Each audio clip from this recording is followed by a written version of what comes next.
जब सुन ले हरि हो बाले, पनवा की सुधिया गईली उभरी। सुदामा जी का नाम सुनते ही भगवान दौड़ पड़ते हैं। सुन के संवरिया दुअरिया पे धाए, भगवान दौड़ पड़ते हैं अपने मित्र से मिलने के लिए। जा करके अपने मित्र को गले से लगा लिया।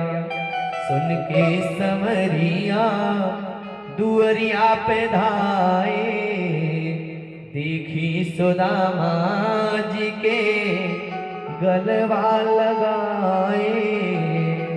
अखिया से असुआ जैसन, अखिया से असुआ जैसन बरसे बदरी हो वाले, बनवा की सुधिया गईली उभरी। भगवान श्री कृष्ण लेकर के सुदामा को आए, अपने आसन पर बिठा दी और इसके बाद सुदामा के चरण को धोने लगे। चरण को जब पकड़ा है तो सुदामा के चरणों में मोटी मोटी बेवाइयां फटी। देख करके भगवान इतना रोते हैं, कहते हैं सुदामा इतना दिन तू कहाँ था, तुझे आना नहीं चाहिए था। ऐसे बेहाल बेवाइन सो, पग कंटक जाल लगे पुनि जोए। हाय महा दुख पायो सखा। अरे मित्र इतना दुख तू पाया, तुझे आना नहीं चाहिए था। अरे क्यों नहीं आया? देखी सुदामा की दीन दशा, करुणा कहीं के करुणा निधि रोए। पानी परात को हाथ छुयो नहीं, नैनन के जल से पग धोए। भगवान इतना रोते हैं कि सुदामा का चरण धूल। भगवान ने सुदामा को स्नान इत्यादि करवाते हैं, सुंदर वस्त्र पहनाए, भोजन कराते हैं और इसके बाद सुदामा आराम करें। भगवान चरण संभाल करें, चरण दबा रहे। कहते हैं कि मित्र जब तू यहाँ आने के लिए तैयार हुआ तो कुछ न कुछ भाभी दी होगी आपको। तो सुदामा वो पोटली का आंख में दबाए हैं, छुपाने लगते हैं। भगवान ने सोचा कि देखो दर्द जो है हमारे मित्र के हाथ में हो रहा है, बार बार हिला रहा है और मैं पैर दबा रहा हूं। भगवान ने छीन लिया उस पोटली को। मित्र अभी बचपन की आदत नहीं, और जब उसको खोला है पोटली को तो चावल बोल रहे थे। वैसे तो एक मास में दो एकादशी होए, हमरे तो अब लाल जो नित्य एकादशी हो। भगवान ने कहा भाभी अब जो होनी थी वो तो हो गई, अब आगे नहीं होगा। होनी थी सो हो गई, अब आगे नहीं हो। भाभी तेरे भवन में नित्य द्वादशी हो, अब रोज द्वादशी होगा, पारण होगा। एक मुट्ठी चावल खा लेते हैं, एक लोग दे दिए, दूसरी मुट्ठी खाए दो लोग। दुई मुट्ठी चाउर खातिर सोना सारा लोक हो। दे दिले सुदामा के कन्हैया दुई लोक हो।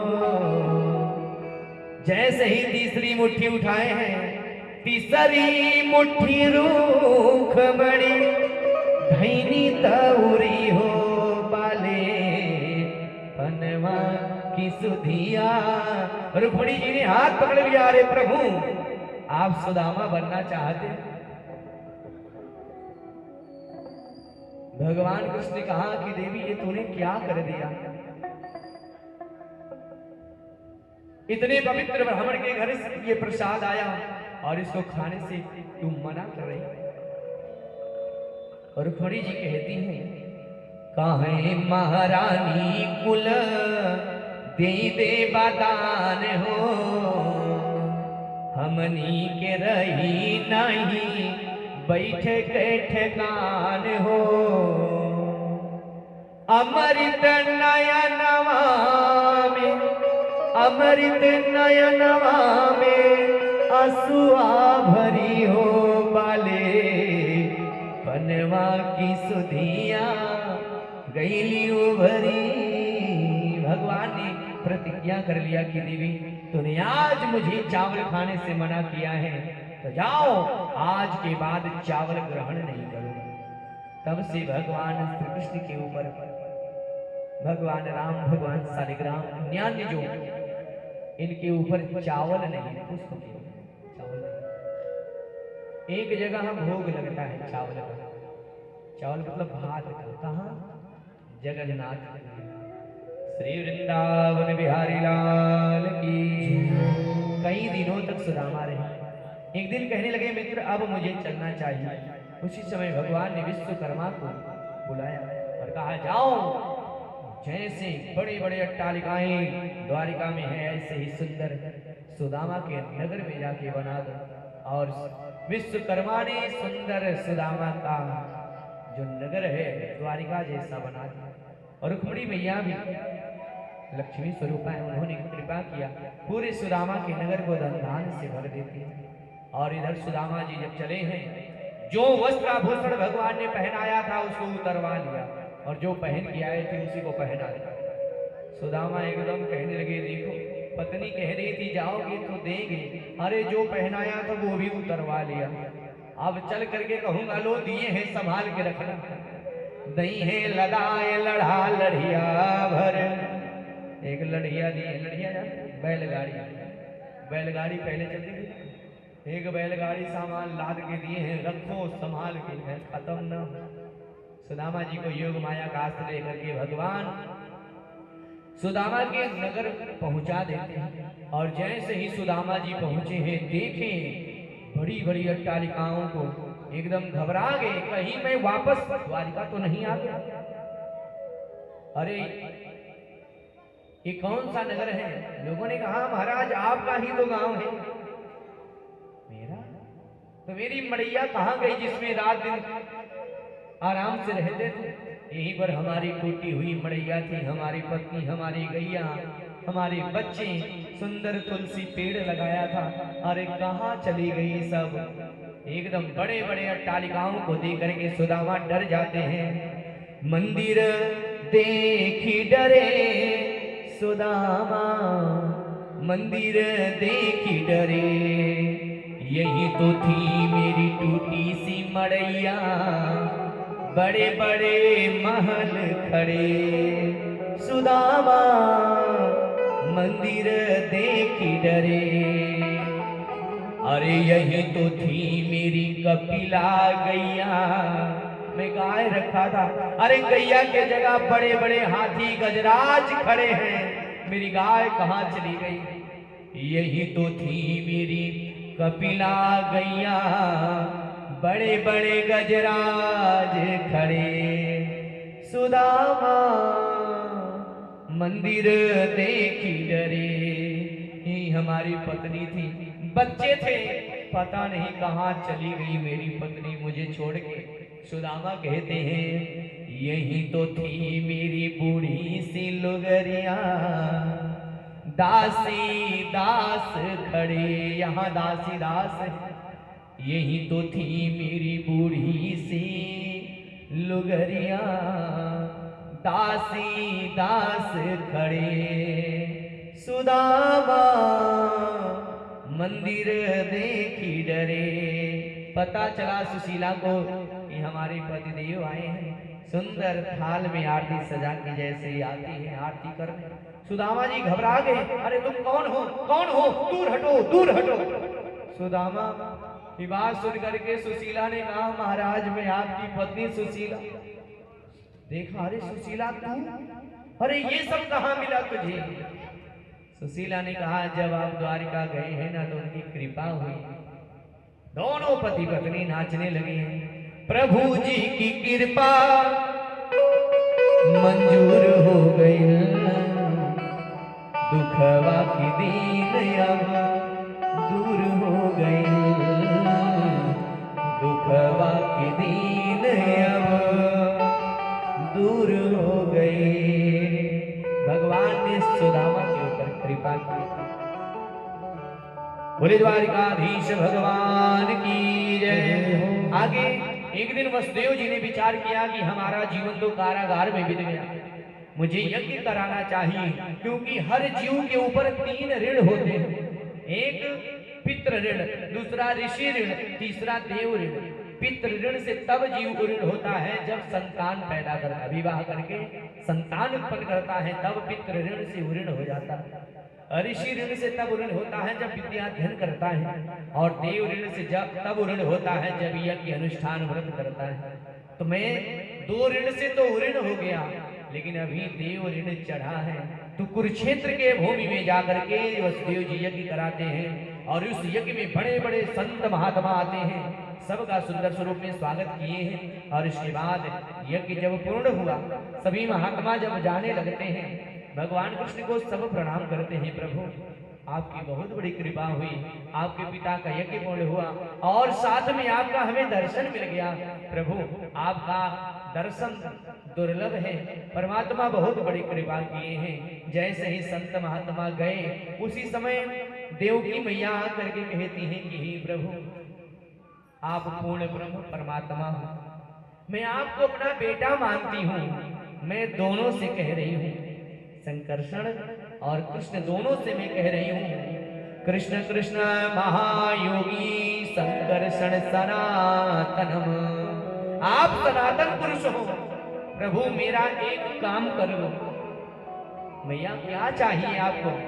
तो देवकी ने कहा कि जिन पुत्रों को हमारे कंस ने मार दिया था, मैंने ऐसा सुना है कि आपने मरे हुए गुरु पुत्रों को गुरु माता को दिया था, तो आप हमारे भी पुत्रों को हमें दिखा दो। भगवान श्री कृष्ण जाते हैं और सुतल लोक से मरे हुए 6 पुत्रों को लेकर के आए हैं, और जैसे ही मैया को दिया, मैया गोद में ले लेती है। स्पर्श हुआ और उसी समय वो लोग अपने धाम को जाते हैं। ये कौन थे? ये मरीचि ऋषि के पुत्र थे। जब सरस्वती जी के रूप सौंदर्य को देख करके ब्रह्मा मोहित हो गए थे, शुरू में मैंने कथा सुनाया था, तो उस समय मरीचि इत्यादि के पुत्रों ने मना किया था, ब्रह्मा जी आपकी बेटी सरस्वती है, आप ऐसा मत करो, क्रोध में आकर के, क्योंकि कामी जो होते हैं ना, अगर इच्छा नहीं पूरी होती तो क्रोध आता है। देखिए, कामना अगर पूरी नहीं हुई तो क्रोध आता है, और कामना अगर पूरा हो गया तो लोभ होता है।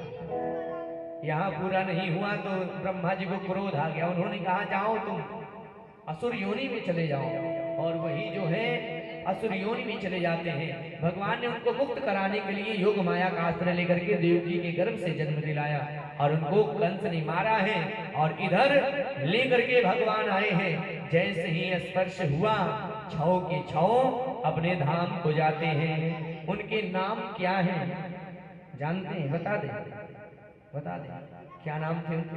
पहले पुत्र का नाम था अस्मर, दूसरे का उद्भीक्ष, तीसरे का परिश्रमंग, और चौथे का पतंग, 5वें का क्षुद्रवृत्त, 6ठे का धृष्ण, 7वीं का बलराम, 8वें का कृष्ण, और लास्ट में एक कन्या हुई जिसका नाम सुभद्रा। सुभद्रा का विवाह अर्जुन के साथ में हुआ, और उन्हीं सुभद्रा के गर्भ से अभिमन्यु पैदा हुए, और अभिमन्यु की पत्नी उत्तरा के गर्भ से महाराज परीक्षित। सुखदेव जी कहते हैं कि तुम्हारा जन्म हुआ। आगे चल करके एक दिन शकुनी का बेटा जिसका नाम है ब्रिकासुर ने नारद जी से पूछा कि जो त्रिदेव हैं, उन तीनों देवताओं में सबसे जल्दी प्रसन्न होने वाला देवता कौन है? तो नारद जी ने कहा कि देखो, ब्रह्मा जी भी समय लेते हैं, भगवान विष्णु भी समय लेते हैं, लेकिन भोलेनाथ ऐसे हैं ना, वो अपने आप खुश हो जाते। जाओ भोलेनाथ का तुम तपस्या करो। केदार खंड में जाकर के अग्निमुख भोलेनाथ की उपासना करना वो वृकासुर शुरू किया। यहाँ तक उसने अपने ही मांस को काट काट करके आहुति देने लगा। जब सिर काटने वाला हुआ उसी समय भोलेनाथ प्रकट हो गए। कहते हैं भक्तराज वरदान मांगो, मैं वरदान देने के लिए आया हूँ। तो वृकासुर ने कहा प्रभु आप वरदान दोगे? हाँ हाँ जो चाहो मांग लो। तो वरदान मांगता है यस्य यस्य करम शिष्ण भासे साम्रियतामिति, मैं जिसके जिसके सिर पर हाथ रखूं वो भस्म हो जाए। भोलेनाथ ने कहा एवं अस्तु। अब वृकासुर वरदान प्राप्त करके भस्मासुर हो गया और भोलेनाथ का ही पीछा किया। अब भोलेनाथ एकदम घबरा गए, हमारा ही वरदान हमारे लिए ही काल बन गया। एकदम भगे, आगे आगे भोलेनाथ पीछे पीछे भस्मासुर दौड़ाया है। व्याकुल होकर के भगवान को याद करते हैं। दीन दयाल बिरदु साम भारी, हरहु नाथ माम संकट भारी, हरहु नाथ माम संकट भारी। जो प्रभु दीन दयाल कहावा, जो प्रभु दीन दयाल कहावा, आरती हरदम वेद जस गावा, आरती हरदम वेद जस गावा। भगवान भोलेनाथ जब पुकारते हैं प्रभु कृपा करो, यहाँ भगवान प्रकट होते हैं। यहाँ भी दो कथा दो भाग में बढ़ जाते हैं। एक तो भगवान ब्रह्मचारी वेश बना करके आते हैं और कहते हैं भस्म कहाँ जा रहा है? कहने लगा मैंने वरदान पाया है, जिसके सिर पर हाथ रखूंगा भस्म हो जाएगा। ब्रह्मचारी बने हुए भगवान ने कहा अरे भस्म तो भी पागल है, अरे ये भगेड़ी गंगेड़ी के चक्कर में, कपाली के चक्कर में पड़ गए तो अपने आप को भस्मक समझ लिया, भस्मासुर समझ लिया। अरे मैंने भी तपस्या किया था और ये भोलेनाथ हमें भी वरदान दिए थे, जिसके सिर पर हाथ रखोगे भस्म हो जाएगा। लेकिन देख रहे हो मैं अपने ही सिर पे हाथ रख रहा हूं, कुछ नहीं हो रहा। बात पे विश्वास हो गया और जब उसने अपने सिर पे हाथ रखा कुछ नहीं हुआ, चौंक गया, हाँ लगता है। तो ब्रह्मचारी ने कहा बोल दो भस्म भस्म भस्म, बोल दो क्या जाता है। और जैसे ही बोला भस्म भस्म भस्म भस्म। अन्य और संतों का मत है कि मोहिनी रूप धारण करके भगवान प्रकट हो जाते हैं। मोहिनी रूप को देख करके एकदम मोहित हो गया भस्मासुर। कहने लगा देवी इस जंगल में क्या कर रही हूँ? मोहिनी ने कहा कि मैं अपने लिए पति ढूंढ रही हूँ, वर ढूंढ रही हूँ जो मुझे नर्तन में परास्त कर देगा, नृत्य में हरा देगा, मैं उसी से विवाह करूं। भस्मासुर ने कहा क्या? चलो मैं नाच के दिखाता हूं, मैं तुम्हें परास्त हरा दूंगा। और यहाँ माया के प्रभाव से मोहिनी ने उसे मोहित कर दिया। वो भी नाचने लगा, मोहिनी नाच रही है। मोहिनी ने एक हाथ कमर पर रखा, वो भी कमर पर रखा। मोहिनी ने सिर पर रखा है, सिर पर वो भी रखा। और मोहिनी ने कहा भस्म भस्म भस्म, वो भी कहने लगा भस्म भस्म भस्म। भगवान भोलेनाथ लौट आए। प्रभु अगर आज आप नहीं होते ना तो मैं समाप्त हो जाता, हमारा ही वरदान हमारे लिए काल बन जाता। नारायण ने कहा कि भोलेनाथ सोच समझ के काम किया करो, पहले विचार लिया करो तब किया करो। भोलेनाथ ने कहा कि अगर मैं विचार के करता तो मेरा नाम भोलेनाथ थोड़ी पड़ता। यहाँ भगवान नारायण ने संकट दूर किया। एक बार भृगु जी ने विचार किया कि जो त्रिदेव हैं इनमें श्रेष्ठ कौन है। तो ऋषियों ने सर्वसम्मति से भृगु जी को त्रिदेवों की परीक्षा के लिए नियुक्त किया। और भृगु जी जाकर के ब्रह्मा जी की परीक्षा लेते हैं। पहले अपने पिता ब्रह्मा के यहाँ जब गए तो प्रणाम नहीं किए। ब्रह्मा को क्रोध आ गया कि देखो ये नालायक बेटा है, हमारे पास आया और हमारा सम्मान नहीं कर रहा है, प्रणाम नहीं कर रहा है हमें। अगर बेटा कहीं जाए 2-4 साल के बाद लौट करके आए, बहुत दिनों के बाद आए और पिता को देख के मुंह फेर ले, तो पिता को गुस्सा आएगा, देखो कितना नालायक हो गया, शिष्टाचार भी भूल गए। ब्रह्मा जी को क्रोध आ गया, मूर्ख, जो सामान्य शिष्टाचार है उसको भी भूल गया, अपने आप को ज्ञानी कहता है। भृगु ने कहा, पिताजी क्षमा करिएगा, मैं परीक्षा ले रहा था, आप रजोगुणी हो, आपको गुस्सा आ गया, आप श्रेष्ठ नहीं हो। भोलेनाथ की परीक्षा लेने के लिए जैसे ही जाते हैं, भगवान भोलेनाथ को उल्टा सीधा कहने लगे, देखो तो ये कपाली मुंड मारे शमशान में रहने वाला, अरे अपनी पत्नी को साथ में लेकर के बैठा है, अरे इसको देखो तो सही।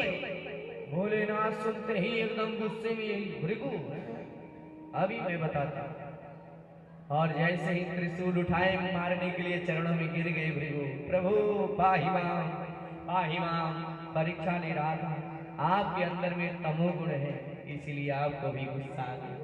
भगवान विष्णु का परीक्षा लेने के लिए जैसे ही क्षीर सागर में गए, भगवान विष्णु जो है क्षीर सागर में शेष पर सोए हुए हैं, लक्ष्मी जी चरण दबा रही हैं, और उसी समय भृगु जी गए, सीधे चरण से प्रहार वक्षस्थल पर करते हैं।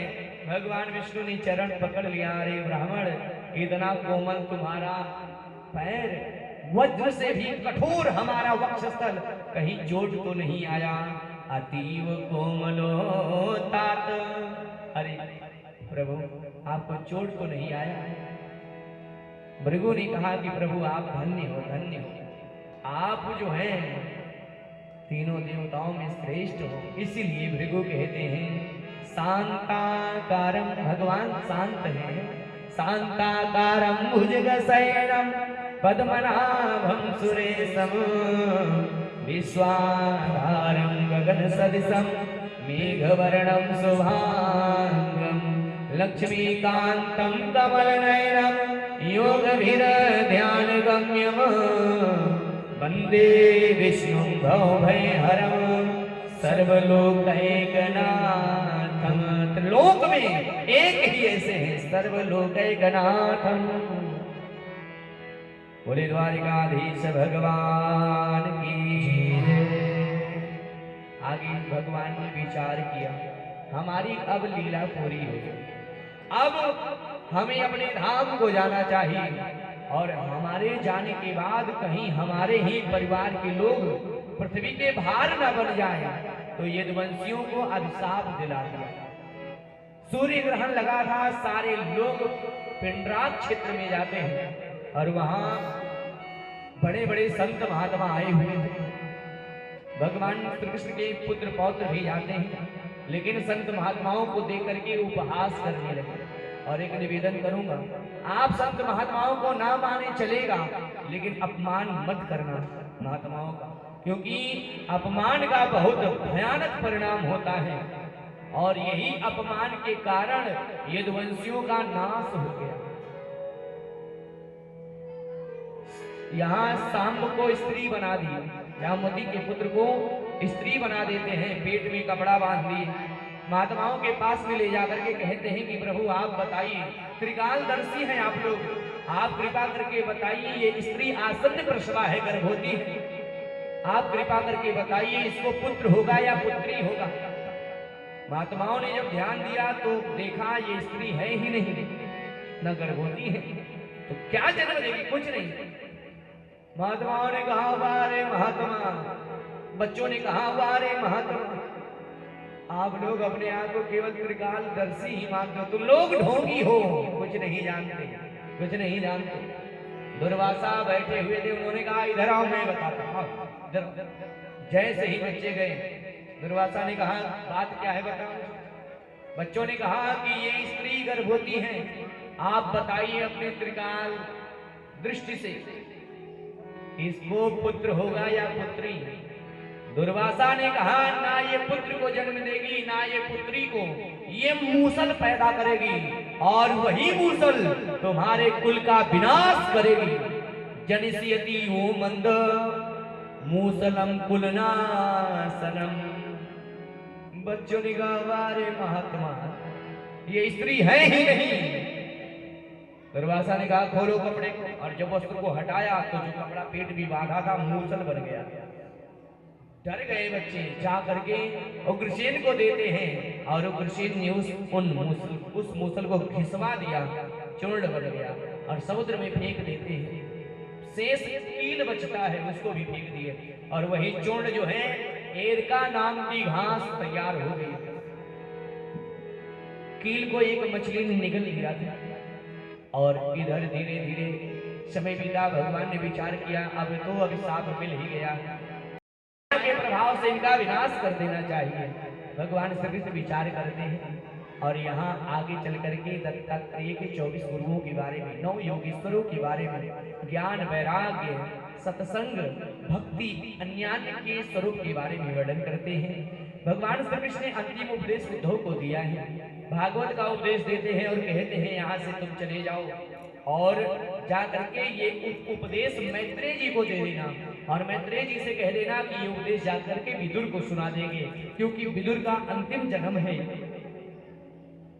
उनको उपदेश दे देंगे। और यहाँ उपदेश दे करके भेजते हैं भगवान श्री कृष्ण और उसी समय अनेकों प्रकार के उत्पात होने लगते हैं। बार बार सूर्य ग्रहण, बार बार चंद्र ग्रहण लगता है। भगवान श्री कृष्ण ने बच्चों को बुलाया, अपने परिजनों को बुलाया और कहा देखो अनेकों प्रकार के उत्पात हो रहे हैं, चलो हम लोग यहाँ से प्रभास तीर्थ चलते हैं और वहां चल करके हम लोग यज्ञ करेंगे। तो बच्चे वहां जाते हैं, लेकिन यज्ञ अनुष्ठान व्रत के जगह उन लोगों ने भगवान की माया से मोहित होकर के मदिरा पान कर लिया। मोरे नाम की मदिरा पान कर लेते हैं। महापानाभिमत्ता नाम, माया के प्रभाव से सब अपने आप में मतवाले हो जाते हैं और आपस में कलह करने लगे और देखते ही देखते 56 करोड़ यदुवंशी आपस में लड़ करके समाप्त हो जाते हैं। महापानाभिमत्तानाम वीराणाम दृप्तचेतसाम कृष्ण माया विमूढ़ानाम संघर्षा सुमहान भूत। बहुत भयानक संघर्ष हुआ, सारे बच्चे समाप्त हो जाते हैं। बलराम जी ने देखा कि अब यहाँ रहना उचित नहीं है। समुद्र के किनारे बलराम जी जाते हैं और वहां पर अपने वास्तविक स्वरूप का चिंतन किए हैं और शेष के रूप में परिवर्तित होकर के अपने धाम को जाते हैं। बोले शेष भगवान की जय। भगवान श्री कृष्ण ने विचार किया कि अब हमें भी चलना चाहिए, हमारा भी समय हो गया है। एक पीपल वृक्ष की छाया में भगवान श्री कृष्ण बैठे हैं पद्मासन लगा करके। उसी समय भगवान श्री कृष्ण को ढूंढते हुए दारुक आया। भगवान का सारथी रथ लेकर के आता है और जैसे ही रथ से उतरा कि अचानक अश्व सहित रथ आकाश में विलीन हो जाता है। एकदम घबरा गया। भगवान श्री कृष्ण के पास में जाकर के कहता है प्रभु आप यहाँ हैं, द्वारिका में उत्पात हो रहा है, आप यहाँ से द्वारिका चलो। भगवान श्री कृष्ण ने कहा कि दारुक यहाँ से तुम जाओ और सारे द्वारकापुर वासियों को निकाल करके अर्जुन के साथ हस्तिनापुर भेज दो, क्योंकि आज के 7वें दिन समुद्र द्वारिका को अपने गोद में छुपा लेगा। जाओ। और जैसे ही चलता है उसी समय भगवान चतुर्भुज स्वरूप धारण करते हैं और दारुक के ही सामने शंख चक्र गदा पद्म अपने आप आकाश में विलीन हो गया। उसी समय व्याध जो कील को अपने बाण में लगा करके शिकार ढूंढ रहा था, मृगया का शंका करके वो जैसे ही बाण चढ़ाया अपने धनुष पर आगे बढ़ा, अचानक उसके समझ में आया कि सामने कोई मृग है, लेकिन वहां भगवान श्री कृष्ण बैठे हुए, उनका तलवा चमक रहा था और तलवा चमक रहा था उसको मृग समझ करके जैसे ही बाण मारा है, भगवान कृष्ण के तलवे में आकर के बाण लगा, तंद्रा भंग हो जाती है भगवान कृष्ण की। वो बार बार शिव शिव शिव का उच्चारण करते हैं। जैसे ही वो व्याध सुना, आगे पास में गया और चरणों में गिर गया, हे द्वारिकाधीश मुझसे अनजान में गलती हो गई। भगवान कृष्ण ने कहा कि ये अनजान में नहीं, अजानताम कृतमिदं पापेन मधुसूदन, हे मधुसूदन मुझसे गलती हो गई है। भगवान कृष्ण ने कहा कि गलती नहीं, ये मेरी ही इच्छा है। क्योंकि हमें अपने धाम जाने में तूने सहयोग किया है, तो जाओ, मैं तुम्हें अपने धाम जाने से पहले 7 शरीर स्वर्ग जो है तुम्हें भेजता हूँ। भगवान ने 7 शरीर स्वर्ग उस व्याध को भेज दिया। अब इसके बाद स्वयं जाने का विचार करते हैं, सोचते हैं कि अगर ये शरीर त्यागूंगा लोग हे दृष्टि से देखेंगे। तो उन्होंने विचार किया, जैसे आकाश में बिजली चमकती है और गायब हो जाती है, वैसे ही भगवान कृष्ण का शरीर प्रकाश के रूप में परिवर्तित होता है और आकाश में विलीन हो गया। बोलिए द्वारिकाधीश भगवान की जय हो। परीक्षित महाराज से सुखदेव जी ने कहा कि राजन, भगवान तो अपने धाम हो गए, आज 7वां दिन है और आज तक्षक नाग आएगा, तुम्हें दंश करेगा, मृत्यु हो जाएगा। परीक्षित थर-थर कांपने लगे, प्रभु क्षमा करिएगा, मैं मरना नहीं चाहता, आप कृपा करिए। सुखदेव जी ने कहा कि राजन, जो ये पशु बुद्धि है ना, छोड़ दो, तुम तो राजन मरिसेति पशु बुद्धि मीमां जही, छोड़ दो ये पशु बुद्धि। अरे शरीर ही केवल मरती है, आत्मा नहीं मरती राजन। ये आत्मा जैसे जीव नए वस्त्र को धारण करके पुराना वस्त्र त्याग देते हैं, वैसे ही ये आत्मा नई शरीर धारण करके पुराने को छोड़ देते हैं। अरे तुम तो ब्रह्म स्वरूप हो, ये आत्मा परमात्मा का अंश है, ये नष्ट नहीं होता। ईश्वर अंश, ये आत्मा क्या है? ईश्वर अंश जीव अविनाशी, ये जीव अविनाशी नष्ट नहीं होता। अरे राजन, तुम तो राजन मरिसेति पशु बुद्धि मीमां जही। परीक्षित ने कहा कि महाराज, आप मुझे डर नहीं है, तक्षक मुझे दंश भी करेगा, फिर भी मैं अब डरूंगा नहीं। सुखदेव जी कहते हैं कि राजन, अब मुझे चलना चाहिए, अब मुझे चलना चाहिए, आज तक्षक नाग आए, प्रभु बस एक क्षण के लिए रुक जाओ। सुखदेव जी का संतोष रूप में परीक्षित ने पूजन किया और आरती उतारा, अर्घ पात्र, चरण धुला, चरणोदक लिया और कहा कि प्रभु एक इच्छा है, अपना वर्धस्व हमारे सिर पर रख, कृपा दृष्टि करते हैं। और इसके बाद सुखदेव जी वहां से जाते हैं। श्री सुखदेव जी महाराज की जय। और इधर काल के द्वारा प्रेरित ब्राह्मण के अभिशाप से प्रेरित होकर के तक्षक नाग चला है। जहां पर सुखदेव जी ने परीक्षित को कथा सुनाया, उससे 5 किलोमीटर पहले एक कश्यप नाम का ब्राह्मण रहता है और वो सर्प मंत्र जानता है। तक्षक नाग आता है उसके पास में और कहता है कि आप यहाँ से कहीं दूर चले जाओ। खूब धन दिया, तक्षक भेज दिया दूर और इसके बाद वहां से चला है। उस गांव का नाम मोरना गांव है। आज भी वो गांव स्थित है जहां पर सुखदेव जी ने कथा सुनाया था परीक्षित को सुखदाल के 5 किलोमीटर पहले। आज भी मोरना नाम का गांव स्थित है। और वेश बदलने वाला तक्षक नाग ब्राह्मण का वेश बना करके परीक्षित के पास में जाता है और उसी समय अपने वास्तविक रूप में प्रकट होकर के परीक्षित के शरीर, परीक्षित के पैर में दंश किया है। और जैसे ही दंश किया, पूरा शरीर धो धो करके जलने लगा। हाहाकारो महासीन, हाहाकार मच जाता है। और इधर परीक्षित के पुत्र जन्मेजय को पता चला है, तो उन्होंने सर्पों को समाप्त करने के लिए सर्पेष्ट यज्ञ का आयोजन कर दिया कि मैं उस तक्षक को छोड़ूंगा नहीं जिसने हमारे पिता को दंश किया है। और यहाँ बड़े बड़े ब्राह्मणों को बुला करके जन्मेजय ने सर्पेष्ट यज्ञ प्रारंभ किया। बड़े बड़े विस्तर सर्प कुंड में आकर के गिर रहे हैं, समाप्त हो रहे हैं। तक्षक नाग डर करके इंद्र के सिंहासन से जाकर के छिप गया। जन्मेजय ने पूछा कि तक्षक कहाँ है, कुछ पता लगा? ब्राह्मणों ने ध्यान दिया कि महाराज इस समय तक्षक नाग इंद्र के सिंहासन से छुपा हुआ है। अगर आप कहो तो मैं इंद्र के साथ में तक्षक को समाप्त कर दूं। और जैसे ही मंत्र पढ़ते हैं, इंद्र का सिंहासन डोल पड़ता है। उसी समय देखिए कहीं कहीं पुराणों में वर्णन है, बृहस्पति जी आकर के समझाते हैं, लेकिन स्कंद इत्यादि पुराणों में वर्णन है कि आस्तिक मुनि आकर के समझाए कि राजन, जो आप कर्म कर रहे हो ये तुम्हें नहीं शोभा देता, क्योंकि 6 चीजें अपने हाथ में नहीं है राजन। 6 चीजें कौन कौन सी?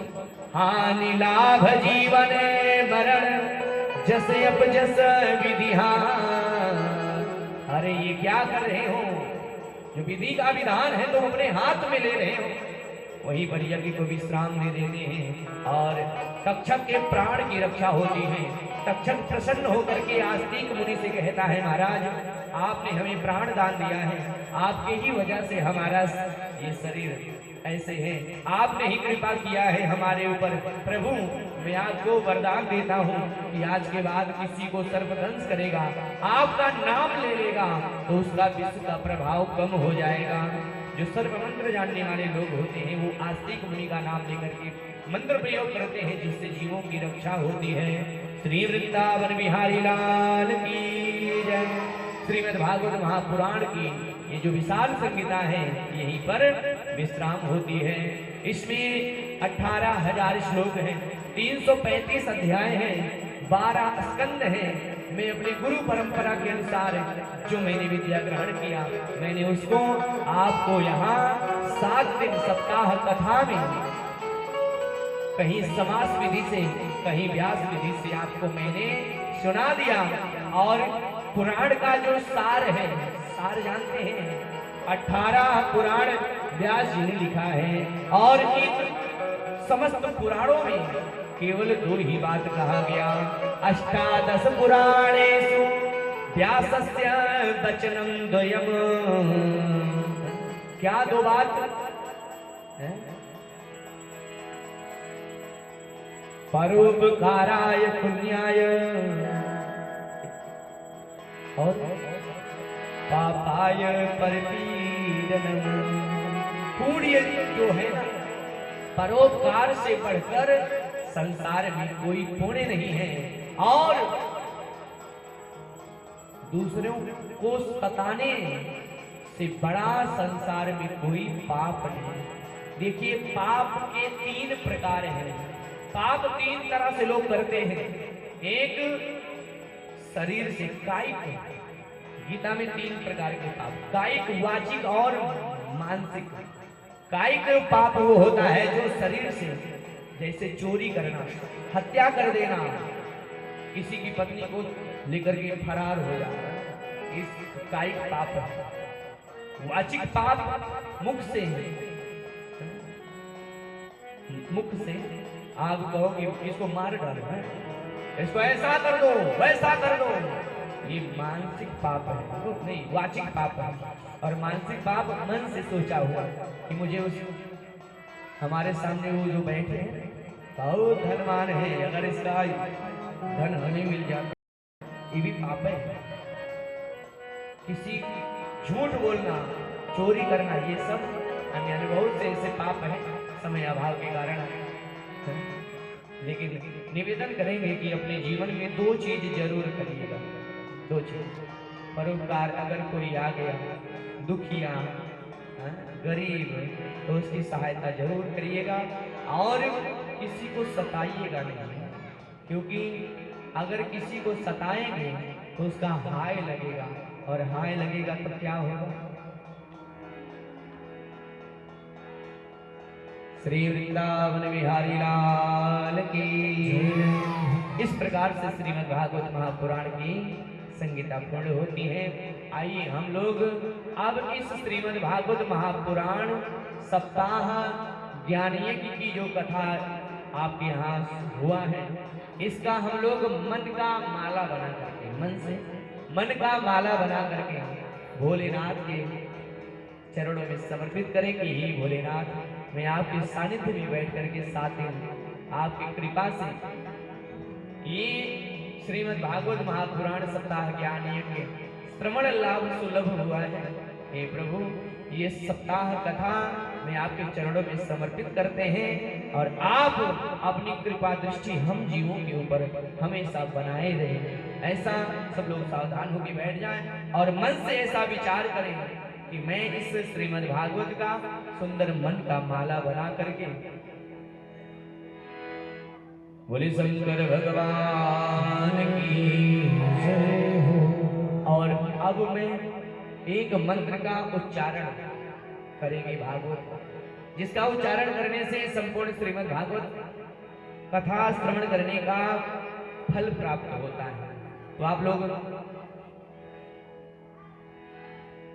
उच्चारण करेंगे, करेंगे ना? तो सभी लोग बैठ जाएं सावधान। श्री भागवत भगवान की जय। आगे आगे हम बोलेंगे और पीछे पीछे आप लोग। श्री भागवत भगवान की जय। चलिए बोलते हैं सब।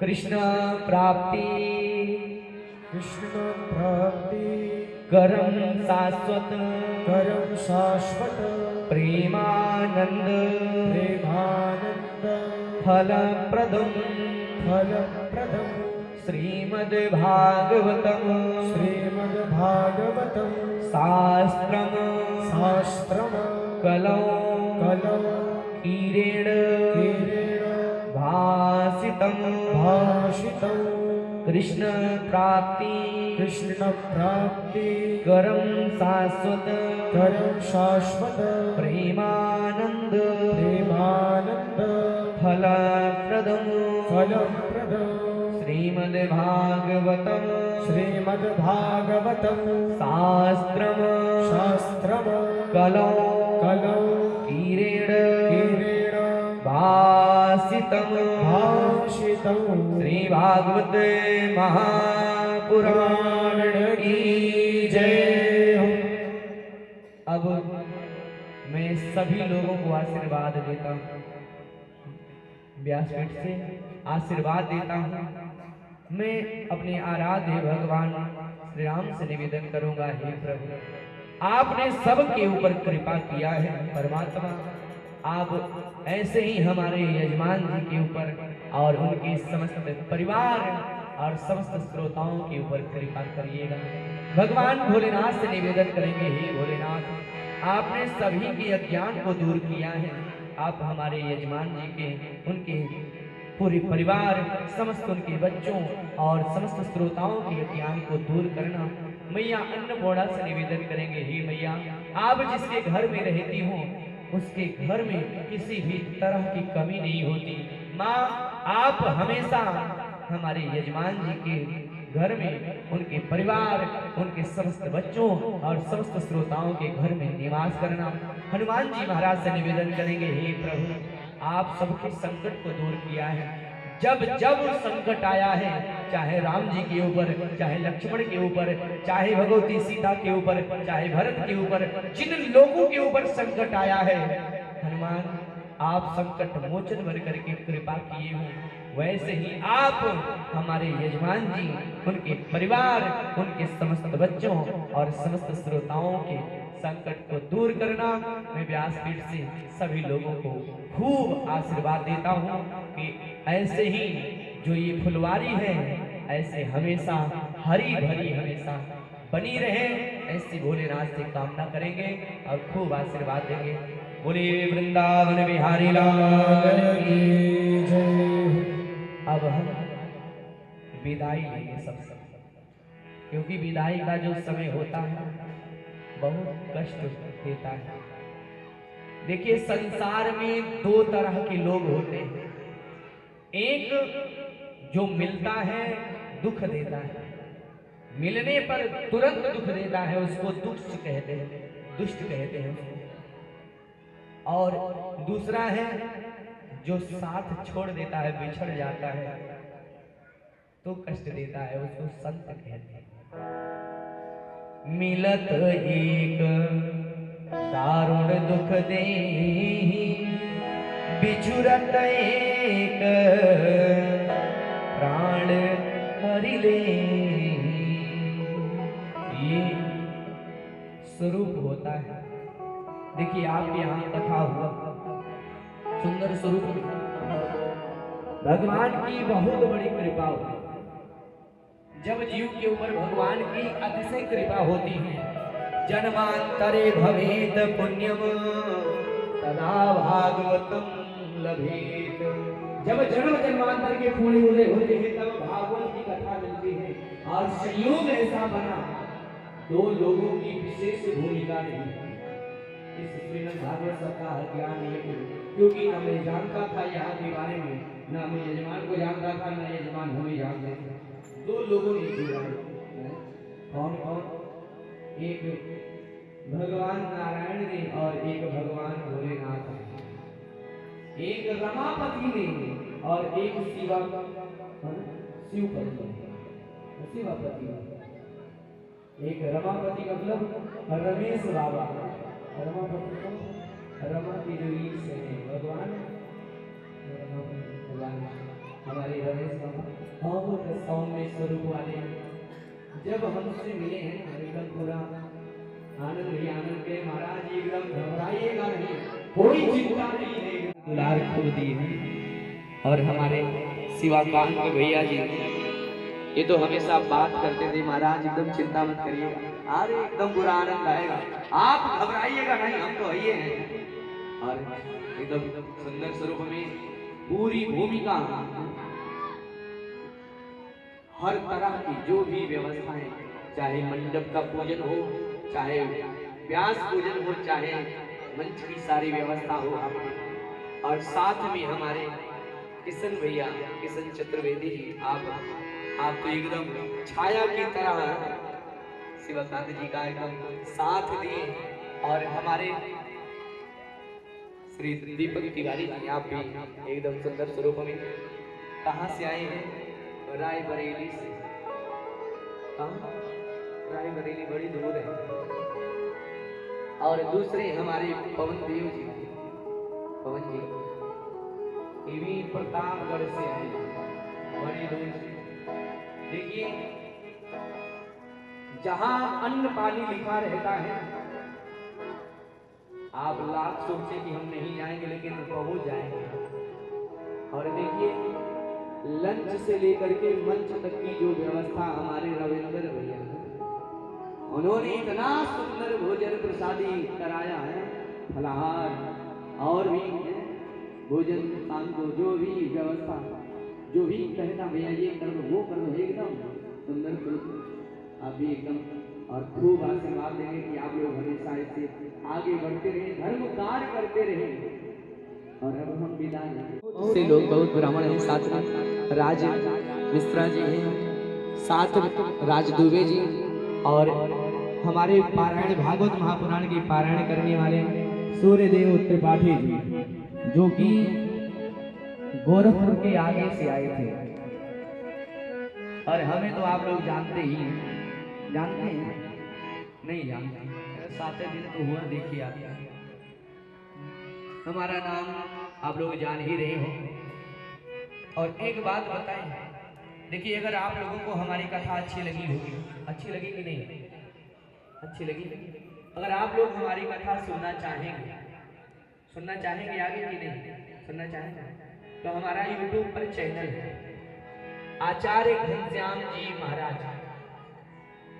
आप YouTube पर खोलेंगे आचार्य घनश्याम जी महाराज बोलेंगे तो हमारा चैनल दिखेगा, आप सब्सक्राइब करिएगा और कथा सुनिएगा। उसमें बहुत सी कथाएं हैं, भागवत की हैं, देवी भागवत की कथाएं, अन्य और भी कथाएं हैं, लाइव कथाएं जहाँ भी होंगी सब्सक्राइब करेंगे तो आपको कथा का नोटिफिकेशन और कथा सुनने को मिलेगा, तो आप लोग जरूर सुनिएगा। श्री वृंदावन बिहारी लाल की। देंगे ना? कितने लोग नहीं देंगे? हाथ उठाएं, देंगे ना? सब लोग देंगे ना? सब लोग मांगे मांगे शिवाकांत भैया मांग ले। जी जी, आपका पूरा हक बनता है। देखिए मैंने सुनाया है कथा, तो दक्षिणा देंगे ना? बनता है दक्षिणा की ना?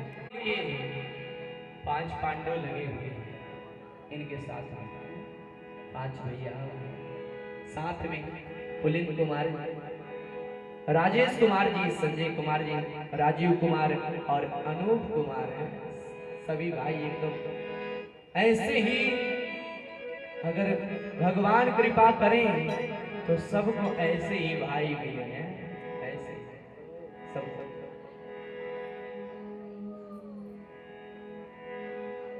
तो मैं अब दक्षिणा मांग रहा हूं, मांगू ना सब दे तो कम से कम 6 भाई यहाँ पे दे दीजिए। देंगे ना? देंगे? हाँ? देंगे, लेकिन हम अपने मन से मांगेंगे, जो चाहेंगे वही देना पड़ेगा। हाँ? अब हमारे यजमान जी एकदम दानव राजबली की तरह एकदम घबरा के एक बार महाराज तेरे पग में तो वहां ले लिए थे बामन भगवान, और कहीं आप भी ऐसे फंसा दिए था। देना है, अगर देना है तो हाँ करिए, नहीं तो मैं कहीं सोच लूंगा एक जगह। वैसे ही सुना दिया, नहीं ठीक है, नहीं मांगेंगे, नहीं मांगे, मांगे। देखिए खुश होकर के दीजिएगा। मैं मांग रहा हूं, आप लोग कहिए दे रहे हैं, हाथ उठाइए। जो देंगे वो, जिनको देना है वही दे उठाएंगे, अपने इच्छा अनुसार उठाएंगे। दे रही मैया, दे रही। और उधर बहुत लोग ऐसे ऐसे कर रहे हैं, ना दे भैया मांग ले, जाने नहीं। अरे कम से कम इस गरीब ब्राह्मण के ऊपर भी कृपा कर दीजिए। बड़ी दूर से आए हैं हम लोग, हमारे भी पीछे बहुत लोग हैं, आस लगाए हैं कि आएंगे। तो आप लोग कृपा करेंगे ना? देंगे? मांगे? आप लोग ये मांगो, जो चाहो मांग लो, मांग रहे। आप लोग दे रहे हैं और हम मांग रहे हैं, मांगे। मैं 7 दिन कथा सुनाए उसका दक्षिणा ले रहा हूं, आप लोग ये दे रहे हैं। हाँ तो भाई कितने लोग दे रहे हैं ना? तो मैं दक्षिणा ले रहा हूं, आप लोग ये दे रहे हैं। आप हमें 7 दिन का जो कथा सुनाया है उसका दक्षिणा जब सुधी आए तब राम नाम लीजिए। जय हो। जब याद आए हमारी तो आप लोग केवल राम राम राम कहिएगा, कहेंगे ना? कहेंगे। वैसे धन दौलत जो है ना वो हाथ की मैल है, आज है कल खत्म हो जाएगा, लेकिन भगवान का नाम ऐसा है जो यहाँ भी काम आएगा और वहां भी काम आएगा। तो जरूर आप लोग दक्षिणा में आप लोग दिए हैं, गाइएगा यही। क्या कहना है? हमें राम राम कहना है, कहना है, क्योंकि आज ही चला जाना, आज ही हमें जाना भी। तो मैं विदाई अब लूंगा सबसे, क्योंकि हमें बहुत दूर जाना है, अयोध्या दूर है। आप लोगों ने खूब सेवा किया, हर तरह से किसी भी तरह की कमी महसूस नहीं हुई कि हम घर में हैं या कहीं बाहर आए। जब जो चाहिए सब उपलब्ध हुआ। तो मैं आप लोगों को खूब आशीर्वाद देता हूँ, क्योंकि ये तो संसार का नियम है, मिलना और बिछोड़ना उन्हीं ने बनाया है। फिर कभी भगवान की कृपा हुई और हमारे रमेश बाबा जी और शिवाकांत भैया जी अगर चाहेंगे, अगर भगवान कृपा की तो फिर ऐसे महफिल सजेगी और फिर कथा करने का ऐसा अवसर मिलेगा। जरूर फिर मुलाकात होगी, और नहीं तो फिर कौन क्या जानता है कब क्या होगा। इसलिए मैं अब विदाई लूंगा। विदाई ले रहे सबसे हमें अब दूर जाना है, हमें अब दूर जाना है, हमें दूर जाना है। क्योंकि विदाई का जो समय होता है बहुत कष्ट देता है। 7 दिन तक हम लोगों का साथ रहा है, आगे फिर भगवान की कृपा होगी तो फिर ऐसे ही सबकी तो याद जरूर आएगी, याद तो आएगी। जब ये शाम का समय आएगा तो लोग याद करेंगे कि वहां कथा होता था, आप लोग कथा सुनते थे। एक आया था पागल अयोध्या से, हमारे शिवकांत भैया बुला लिए थे, आजा कथा सुनो। 4-4 घंटा समय बेकार किया सबका, ये भी लोग कहेंगे।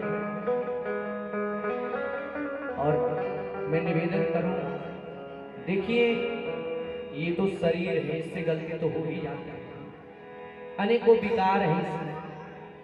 अगर हमारे मन वाणी या किसी तरह से अगर आप लोगों को भी कष्ट हुआ होगा तो अपना चाहे जो समझ करके, बेटा भाई गुरु जो भी आप समझ करके आप लोग क्षमा करिएगा।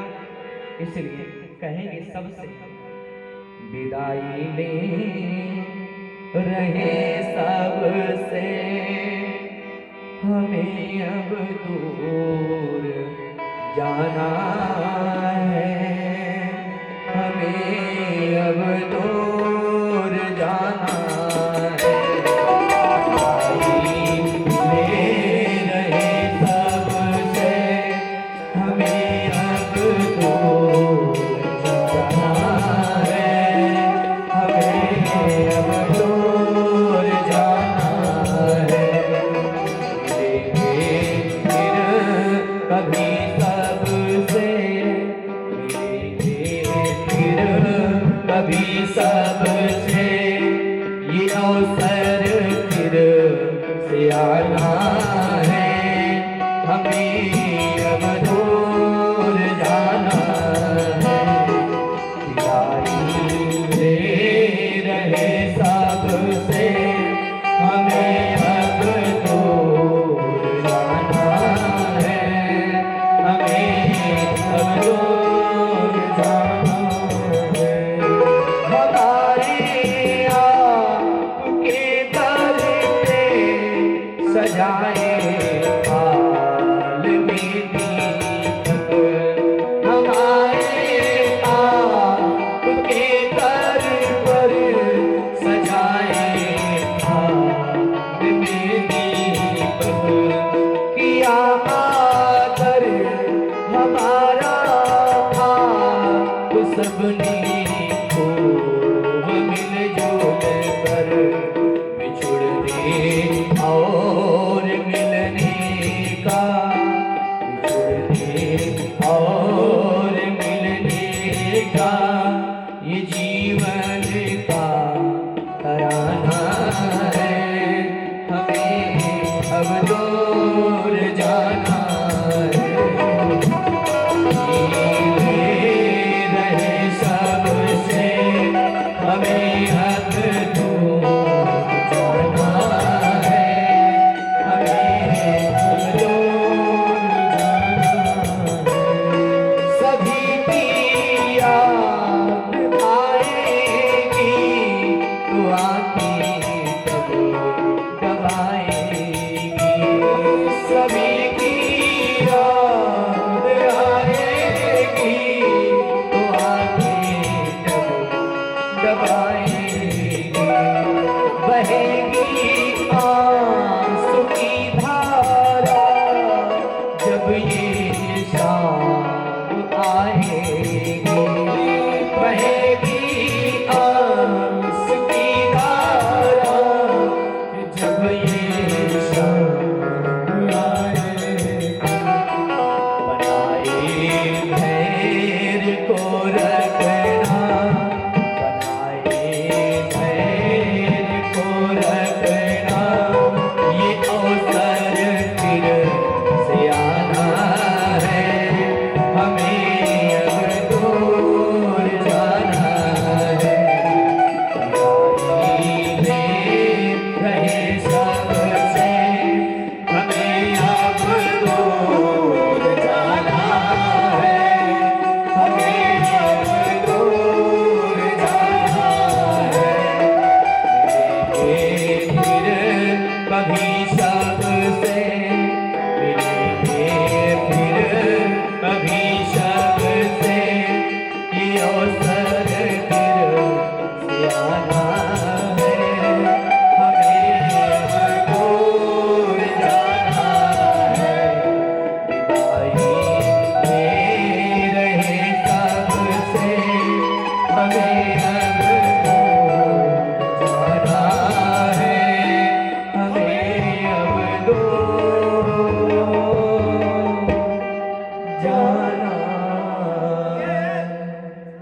अब दूर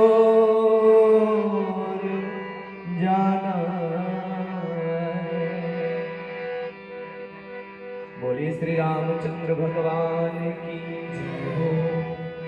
आइए हम लोग भगवान के नाम का संकीर्तन करें और उसके बाद फिर आगे आरती होगा। तो सभी लोग भाव से गाएंगे। क्या कहेंगे, क्या कहना है? क्योंकि आप लोगों ने दक्षिणा में दिया है, दक्षिणा में दिया है कि हम लोग गाएंगे। कितना भी दुख आएगा, संकट आएगा, विपत्ति आएगा, मैं दावे के साथ कहता हूं अगर इसका आप गान करेंगे तो वो दुख, विपत्ति, आपदा, संकट दूर हो जाएगा। क्योंकि इस कीर्तन के अंदर में महामंत्र छुपा है। सभी लोग भाव से कहेंगे। हमें राम राम कहना है, क्योंकि आज ही चला जाना, आज ही जाना है। तो भाव से सभी लोग कहेंगे और एक निवेदन करेंगे हम। आप लोग अयोध्या गए हैं कि नहीं? अयोध्या आए हैं? अगर समय मिलेगा तो जरूर आइएगा, अयोध्या आइएगा, आइएगा। हमारे शिवकांत भैया हैं और आचार्य श्री रमेश जी, आप सही हैं, आपके ही क्षेत्र के अच्छे विद्वान हैं। अगर आइएगा तो इनसे एक बार संपर्क करिएगा और संपर्क हमारा भी बता देंगे। आइएगा तो वहां मुलाकात भी होगी। बोले अयोध्या धाम की जय हो। सभी लोग आइए। हमें राम राम कहना है, जब तक रहना है। हमें राम राम कहना है, जब तक रहना है। राम राम हरे राम, राम राम हरे राम, राम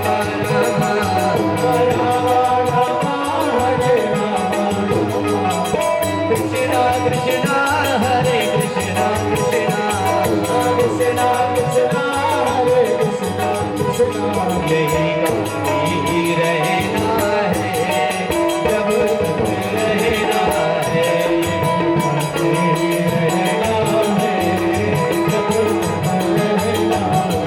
हमें राम कहना है, जब तक रहना है। हमें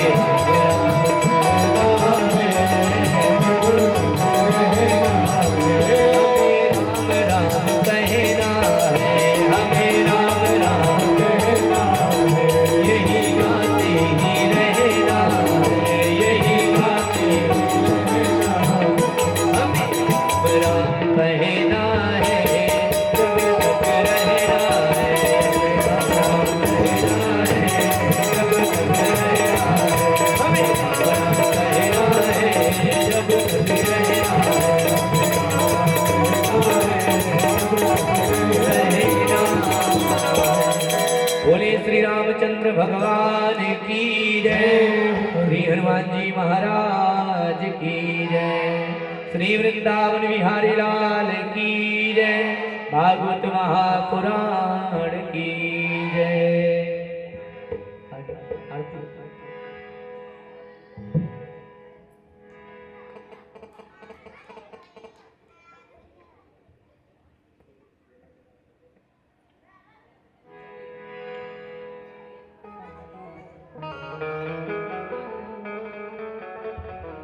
आगे हमारे यजमान जी चाहते हैं कि पहले व्यास पूजा हो जाए, क्योंकि कथा व्यास का पूजन होना चाहिए।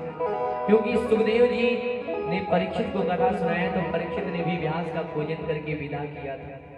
और यहाँ हमारे यजमान जी पहले व्यास पूजन करेंगे और उसके बाद फिर आरती शुरू होगा भागवत भगवान की।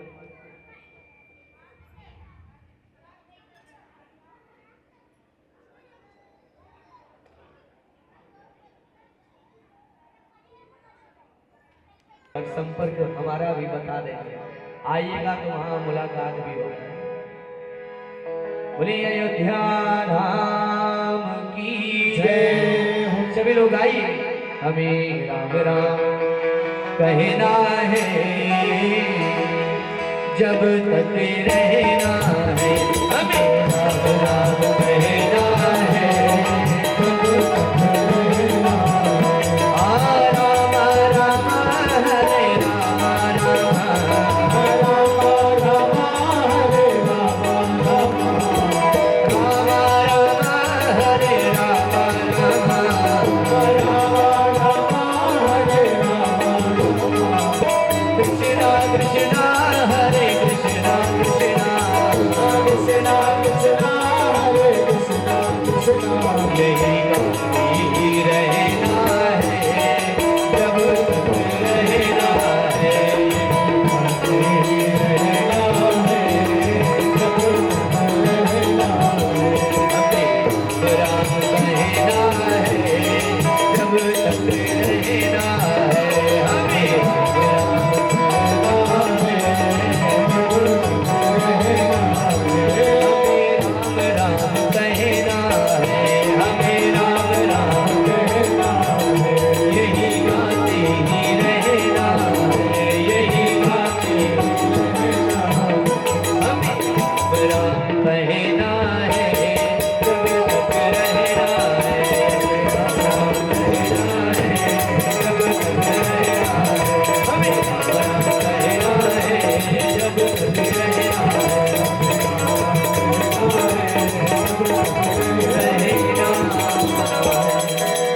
श्री रामचंद्र भगवान की जय। श्री हनुमान जी महाराज की जय। श्री वृंदावन बिहारी लाल की जय। भागवत महापुराण की जय।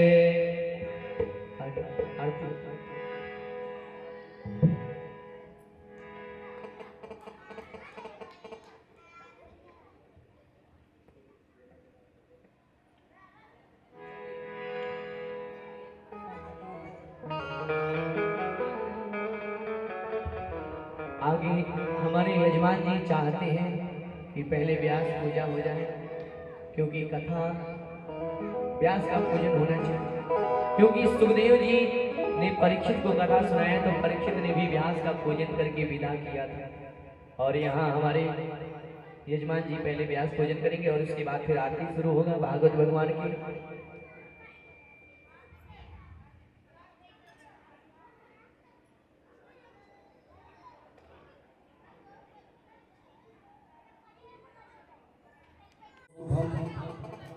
नासाग्रेवरमौक्तिकं करतले वेणुकणे कङ्कणं सर्वाङ्गे हरिचन्दनो सुललितो कण्ठे च मुक्तावली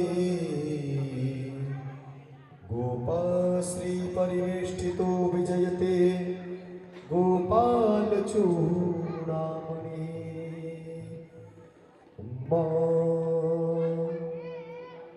यद्यशोक सरसावदृश्यकारगुणं विधूतेन संगदिताः सुमनसा पुरुषोत्तमाय नमः।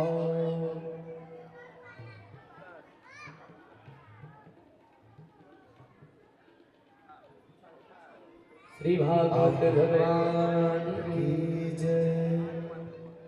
और उपस्थित जितने भी भक्तगण हैं, जो भी कथा श्रवण किए हैं, जिनको जो कुछ व्यासपीठ पर चलिए।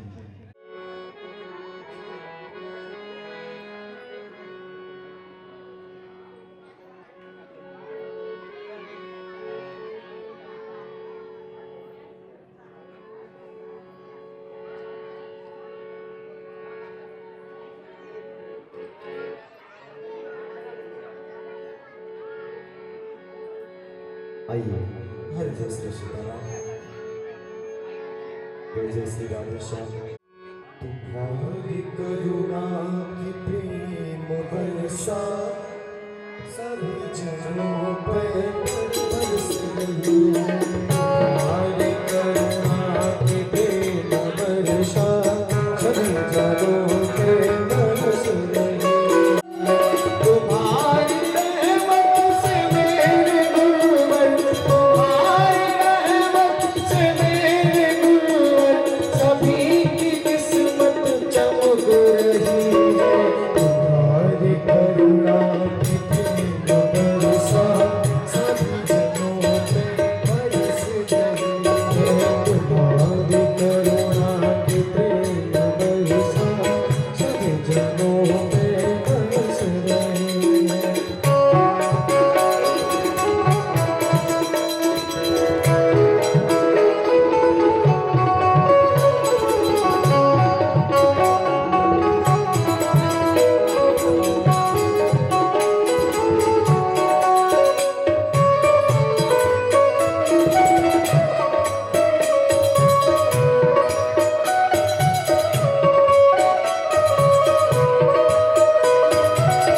घरों पर वर्ष रहे नहीं।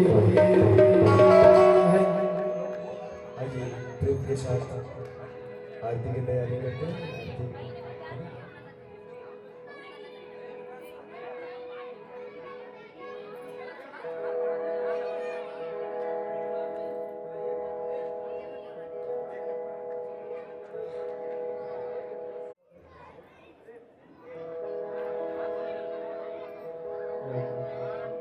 और जो लोग अभी आ रहे हैं ना वो लोग थोड़ी रुक जाएं, आरती के बाद फिर मिलेंगे जिनको भी आना होगा। हाँ, आरती हो जाए उसके बाद थोड़ी देर बाद आरती, क्योंकि हमारे भैया लोगों को दूर जाना है ना अभी निकलेंगे।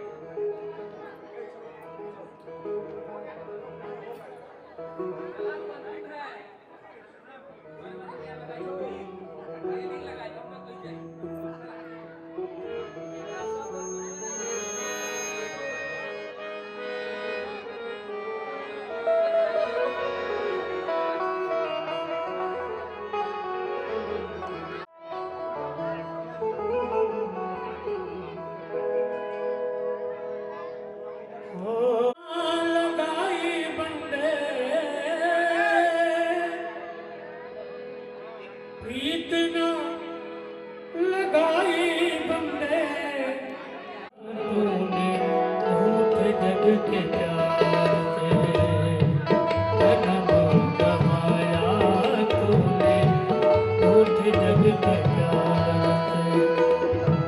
प्रीत न लगाई बंदे, प्रीत न लगाई। पापियों को पाप से, संतों को संताप से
आप सभी लोग अपने स्थान पे बैठ जाए।